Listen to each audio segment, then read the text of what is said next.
I'm going to be reading a three-page report from the Congressional Research Service, which basically in May of 2024 updated their summary on Al Qaeda and the current status of the organization and the U.S.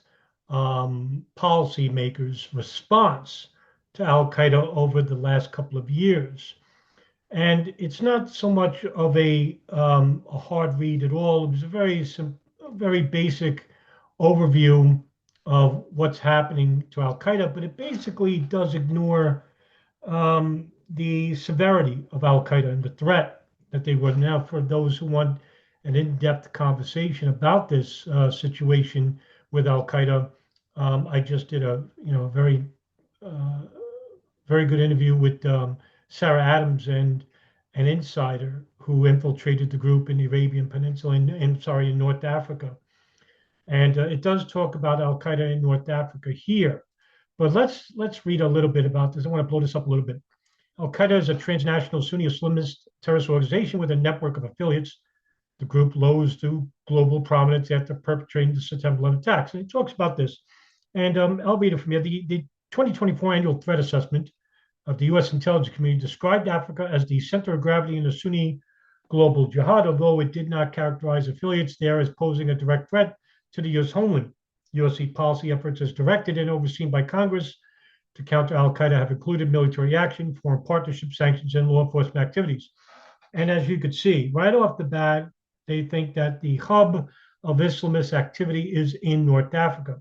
Now, there is an Islamist problem in North Africa, thanks to the United States for overthrowing Gaddafi in Libya, in which they didn't have an Islamist problem, and now they do. Areas such as, the Sudan, Libya, Congo, are seeing these Sunni Islamist groups, Al-Qaeda in the Arabian Peninsula, Al-Qaeda in Africa, basically have a continued presence in these areas. But there is another area that we need to pay attention to, and that is an area that I'm not surprised is not getting any attention whatsoever, and that's Afghanistan. But I'm gonna basically read certain parts of this. Now you see leadership. After bin Laden's death, Ayman al-Zawahiri, bin Laden's deputy for over a decade, served as al-Qaeda's leader. Some observers attributed purported al-Qaeda struggles, including its failure to strike inside the United States. Now, the reason why was because we decimated al-Qaeda in 2003, 2003 with the invasion of Afghanistan in 2001, the invasion of Iraq in 2003. But basically, we eliminated bin Laden in 2011, Dr. Ayman al-Zawahiri 2 years ago, Mohammed Atef, who basically was the military commander of al-Qaeda in 2001. And then we caught people like Abu Zubaydah, who later on we find out is not part of al-Qaeda, but we did capture Khalid Sheikh Mohammed, Ramzi bin al-Shib, Mustafa al-Hawsawi, and Tawfiq bin Attash. But there were some individuals that were not caught or not killed.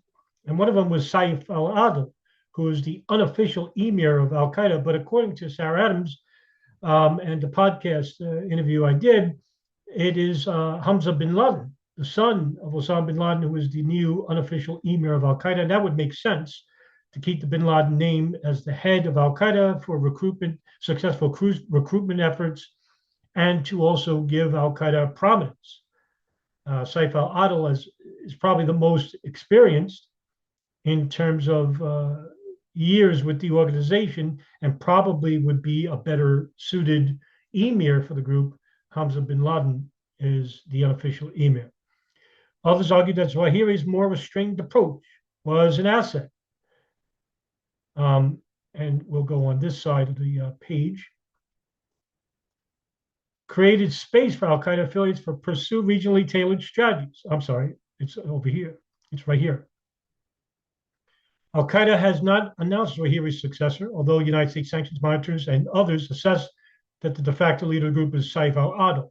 Al-Adil reportedly resides in Iran And Iran's government has allowed some Al Qaeda figures to operate in its territory despite historic enmity between Sunni Al Qaeda and Iran's Shia Islamic Republic. Now, let me just add some more to this. This is not factual at all. Saif al-Adil is in Afghanistan.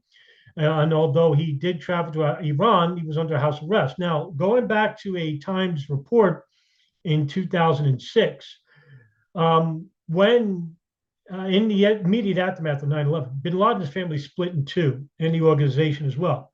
One group went to Iran, another group went to Pakistan or Waziristan, Uzbekistan, and split up there. And the reason why they went to Iran was basically that they would be under house arrest. They wouldn't be arrested, but because they had Sunni Islamist ties, they basically would not find Afghanistan to be palatable. They wouldn't find Iraq to be palatable. So there was a very limited space, and they didn't want to all get caught. So they split into two, and one of them was Iran, the other one was Pakistan. The group that went to Pakistan was bin Laden and his sons and some of his wives. I think his other wife went to Iran, as well as sons like Saad bin Laden and others, like Saif al-Adil. But Saif al-Adil traveled back to Afghanistan. Although some people within the bin Laden family went to Iran, the Iranian authorities alerted the United States and basically said, we'll hand him over for no price, nothing. We'll just hand him over to you. And the immediate aftermath, the United States said no. Now, the reason why I think they said no was that because now Iran has a problem. They have Al Qaeda inside their own country. Now, 10 years later, right? We now label Iran as an enemy to the United States, and look at them. Al Qaeda is inside Iran. So basically, they want to tie this Islamist radical fundamentalist group to Iran, which has no history of Islamist, Sunni Islamist problems because they're a Shia country. Now, they have Shia Islamist groups, but they're not, like these Sunni Islamist groups, who, by the way, in most cases are state-sponsored. So I'm going to leave out structure because, most of the people in my channel know about the history of Al-Qaeda because that's what I talk about a lot. Now, status in Afghanistan. And finally, we're going to get some meat here. The Taliban's 2021 return to power in Afghanistan. Thank you, Biden administration, for leaving hundreds of millions of dollars in weapons for a group that basically has Al-Qaeda in its government. This is the reason why the Taliban took over the country. Now, isn't that something? Now, I'm not going to say this was done on purpose. This could have been malfeasance at the highest level. But either way, it doesn't look good for the United States government. If we're led by malfeasance, what does that say about the Defense Department officials? What does that say about the officials under the White House, the State Department? You've had a lot of outspoken people that didn't want the war to end, but 20 years and you couldn't beat the Taliban? See, what I think happens here is this, is that the United States government and its military through the Department of Defense basically weaken enemies. For example, Al-Qaeda. Yes, they killed bin Laden. Yes, they killed Zahir. They captured a lot of high-level people, but they didn't kill everybody. And basically, Al-Qaeda wasn't a very big organization. The Taliban is. But if you can't destroy the Taliban in 20 years, what makes you think you're going to defeat Iran, China, North Korea, who have an established army? Delusion of grandeur. And even if you want to say, well, the United States didn't get full backing for the fight against the Taliban, what does that make the United States government complicit in allowing these organizations to continue their reign of terror throughout the Middle East? And, if they attack the United States in their interest. UN sanctions monitor also conveyed an assessment from regional governments that Al-Qaeda continues to pose a threat in the region and potentially beyond, while also stating that the group cannot at present project sophisticated attacks at long range. The reason why they can't is because the Taliban won't allow them. Now, I read the book Al-Qaeda 2.0, written by, I forgot the gentleman's name. Please excuse me. This is where I got in touch with Sarah Adams and the informant named Guido, who basically told me that the reason why Al-Qaeda is not conducting any long-range attacks is because they changed their strategy. And their strategy now is, according to the information that was provided in the podcast, their intelligence showed that they are going to attack the United States through guerrilla operations of smaller units. This is changing the strategy. Whereas bin Laden always wanted a grand strategy, something that'll put the name out there, bin Laden, right? Al Qaeda is not worried about, big names and big money. They're now invested in guerrilla warfare. And that's what they've been training in the late 80s and early 90s for. Guerrilla warfare for who? To train that to the Afghans in their fight against the communists taken over by Rabbani and the Afghan government. Okay? As well as fighting against Northern Alliance and the Uzbeks, Raoul Datsun, and the other warlords who are fighting against the Taliban and Gulbuddin Ekbatar and Al Qaeda. Who won that fight? Al Qaeda and Taliban temporarily when they killed Massoud, but then they got destroyed when the United States invaded Afghanistan and decimated in a 10-year period. The latter assessment largely aligns with U.S., and we're going to move over here for a second, government appraisals that Al Qaeda is at operational nadir and maintaining a low profile in Afghanistan to comply with Taliban directives against conducting external operations and recruitment. So they learned their lesson. The Taliban didn't know about the 9/11 attacks, most likely. And when the 9/11 attacks happened, it caught them by surprise. Now, had they known that bin Laden was conducting a large-scale operation, they would have not allowed bin Laden to do that. The Taliban hosted bin Laden and actually suspended bin Laden from holding media interviews from after the embassy bombings. So they had bin Laden basically under house arrest, so to speak, not arrested, but house protection. No media, no operations. But bin Laden, yes, all right, I won't talk to media, but operations will continue. And the 9/11 attacks happened. So the Taliban learned their lesson. No major operations. Now, Al Qaeda basically is in the planning to coordinate with other Islamist groups. Groups like Boko Haram or Al-Shabaab in Africa.